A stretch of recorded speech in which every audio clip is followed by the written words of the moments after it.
5 August পূর্ববর্তী সময় এবং পরবর্তী সময়ে কিছুদিন উস্কে দিয়ে কিছু গুপ্ত নামে বেনামে দোকান খুলে বিভিন্ন অসৎ উদ্দেশ্য হাসিল করার জন্য ক্যাম্পাসকে উত্তপ্ত করেছিল। তারা 12ই ফেব্রুয়ারির পর তারা যদি মনে করে যে তারা আগে সেই পরিবেশ পরিস্থিতি তৈরি করে তারা পার পেয়ে যাবে, তাহলে তারা বোকার স্বর্গে বাস করছে।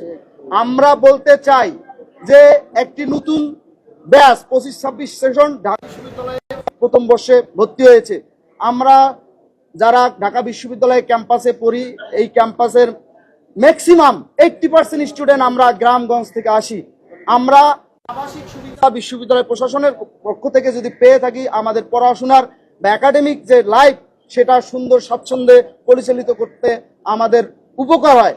কিন্তু যেহেতু সাধারণ সম্পাদক বলেছে ঢাকা বিশ্ববিদ্যালয় একটি আবাসিক বিশ্ববিদ্যালয় নয়, এখানে আবাসন সংকট রয়েছে।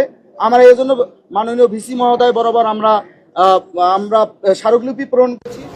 যতটুকু সম্ভব অবশ্যই প্রথম বর্ষের শিক্ষার্থীদেরকে মেধার ভিত্তিতে তাদের সিট সংকট নিরসন করতে হবে। একই সাথে যাদের প্রথম ধাপে বা দ্বিতীয় ধাপে সিটে তোলা সম্ভব হবে না, ওটা সম্ভব হবে না, অবশ্যই তাদের আবাসন ভিত্তি প্রদান করতে হবে। তাহলে আমি মনে করি সাধারণ শিক্ষার্থীরা যারা প্রকৃত অর্থেই ঢাকা বিশ্ববিদ্যালয়ের সর্বোচ্চ স্বপ্ন নিয়ে এই বিশ্ববিদ্যালয়ে ভর্তি হয়েছে তাদের কিছুটা হলেও দুঃখ আমি একই সাথে বলতে চাই 5 আগস্ট পরবর্তী সময় অর্থাৎ 12ই ফেব্রুয়ারি পরবর্তী সময়ে যারা প্রথম একটা ফ্রেশার এসেছে তাদেরকে উত্তপ্ত করতে চায় যে ছাত্রদল গেস্ট কালচারকে ধারণ করে, তাদের উদ্দেশ্যে একটি কথা বলতে চাই, আমরা যদি যেভাবে আছে বিশ্ববিদ্যালয়ের পরিবেশ পরিস্থিতি, আমরা মনে করি একটি গণতান্ত্রিক পরিবেশ এখনো বিরাজমান।